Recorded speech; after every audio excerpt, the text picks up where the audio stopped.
afternoon from Something Sweet. We are in the mode of big things. We did all that strawberry jam and that got done, and now we're going to attempt to make 6 loaves of sourdough all in one setting. Never done that before. I've done 4, but there's some other things that I'm doing that are different than I've ever done before, and I'll explain that as we go. We're going to be making 3 different kinds of sourdough. We're going to make 2 loaves of plain, 2 loaves of blueberry with white chocolate, and 2 loaves of cranberry with cream cheese swirls. So I'm excited to see how it comes out.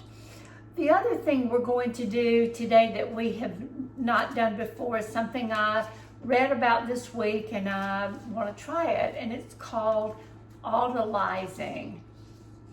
I've heard people use that word, but I didn't know what they were doing, so I decided to investigate and see if I could find out what it meant. And I understand now a little bit more about why it's a step that maybe we should have been taking all along. It has to do with hydrating the flour. And you do that before you add the starter in at all. You put the flour and the water together and let it set for a certain period of time. It makes the bread stronger, it makes the crumbs softer.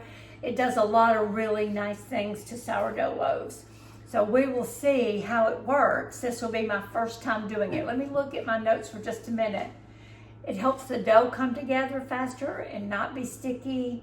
It says in my instructions that I've copied, it says that I will feel the difference in the dough, and I'm excited about that because it has been sticky from time to time. Once I mix the flour and the water together, it's going to sit for about 45 minutes before I even put the starter in. This is another really funny part of this. Let me find it because I think this is crazy. Well, I keep losing my place. I think I must have put that page in the back. I'm coming back. Sorry. All right, because I'm doing 6 loaves, I got the computer to help me figure out how much of each ingredient I need.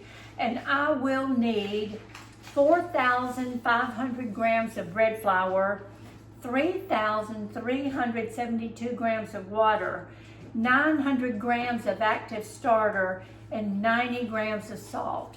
Another difference that I'm going to do this time that I've not done before, instead of mixing each dough separately, I'm going to start with this giant bowl and mix all of the basic dough together. And once it's been through its stretch and folds, then I will divide it into 3 sections so that I can do the 3 different kinds. So what we're going to do now is start on the autolyzing part of this bread making. I'm going to turn off the camera so that I can weigh all of these ingredients, and I'll bring you back and show you what it looks like in the pan. Okay guys, that is a lot of flour and water. That was quite the chore. This could be a bigger project than I thought, just like that jam was, but let's give it time. We're gonna let this sit for 45 minutes before we add in the starter and the salt. So I'll be back with you in 45 minutes. Okay, we are in full-on process. This is the autolyzing flour and water. This is the cream cheese mixture for the cranberries. They're soaking. They'll be through in just a few minutes. That'll be for the cranberry cream cheese. These are the blueberries soaking for the blueberry white chocolate. The starter is on the stove. We'll be adding the starter and the salt very soon. And then we will start our stretch and folds soon after that. The next big challenge is going to be dividing this happy amount of dough right here into 3 sections. Actually, it's going to have to be divided in 6 sections for 6 loaves. Wish us luck. It is time for the first stretch and fold. Look at this. I don't know how much stretching and folding we're going to do, but we're going to give it our best try. I've got a little bowl of water over here. This dough is very hydrated, so you can see I'm pulling it up. stretching it over. Turn the bowl, pull it up, and stretch it over. Wet my hands again a little bit. We're gonna pull it up. I read so many things that says north, south, east, and west. My word, I don't think I've ever seen this much dough all at one time in my life. Okay, we're gonna do that one. But it feels so good. It's so nicely hydrated. I think the autolyzing did a great job. We're gonna set the timer again for 30 minutes.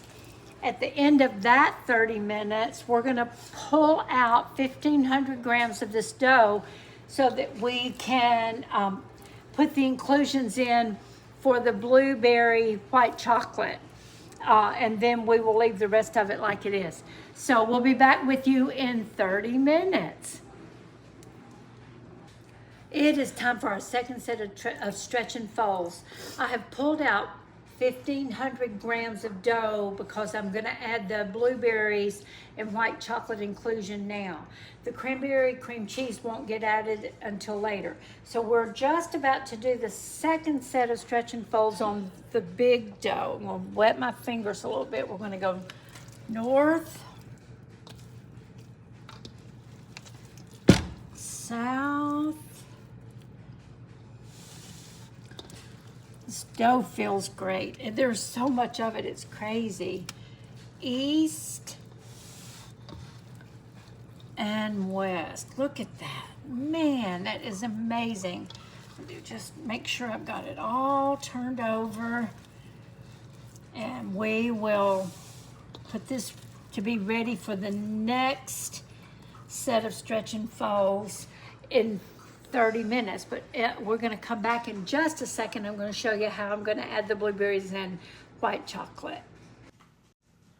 I've stopped actually recording with my voice, but you can see that I've added the blueberries and the white chocolate. Look at the dough. Look at it's being shaped, and we've got loaves here. Look at this. That's the blueberry white chocolate.